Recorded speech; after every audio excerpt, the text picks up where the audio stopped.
Magandang gabi sa ating mga taga-subaybay. Ito na naman tayo. Nakita nyo ito guys. Yung mani ano. Ayan guys. Ito yung mumukbangin naman natin ngayon. Yung mani. Pero pag ilaw siya, ganito yung itsura niya ilaw. Tapos pag binuksan natin yung ilaw, ayan naman niya. Yung kulay pink siya. Yan yung ilaw. Yan guys. Pero ito, nilaga na natin ito.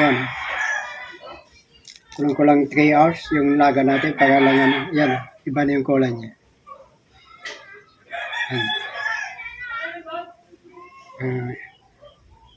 Bangan na natin. Yan. Yung lambot.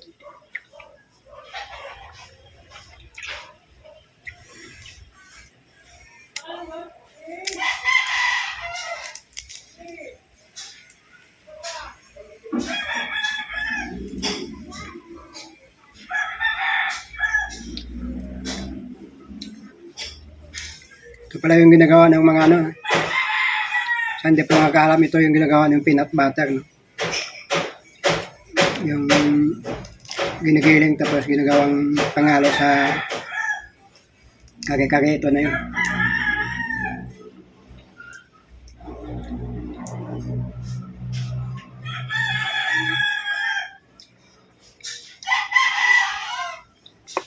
Nalala ko natin nung high school kami, ito yung pinapabaon sa amin kasi pag nag-exam, madali mo na masagot yung ano mo. Kasi ano daw ito, nakakano sa pang matalino.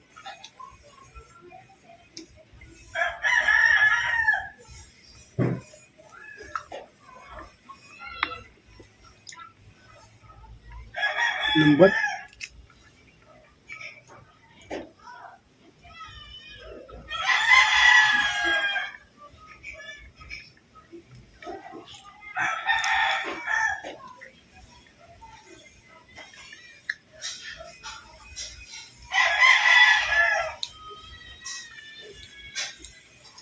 Ito yung lagi tinatanaman ng probinsya.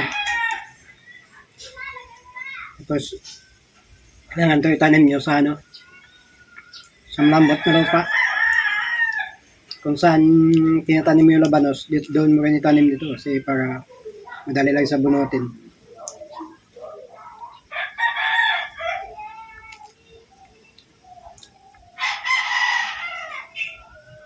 Malinamnam siya. Ito rin ginagawa pala ng mga bande no, sa Ilonggo. So binibilad lang ito tapos kinukokot no. Yung tawag sa Ilonggo, kinukokot.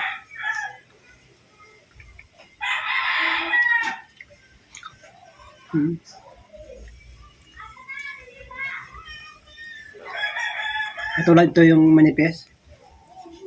Kinakain ito eh. Pati balat niya.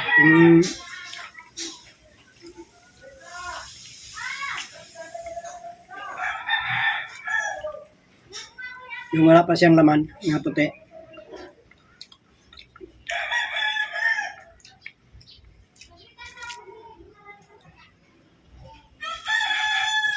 Nakasabihan ng mga matatanda, pang matalino daw ito. Pag kumain ng mani.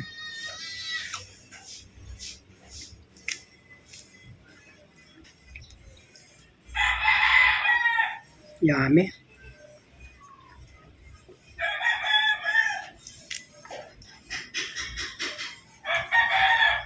Hindi siya nakasawa kainin.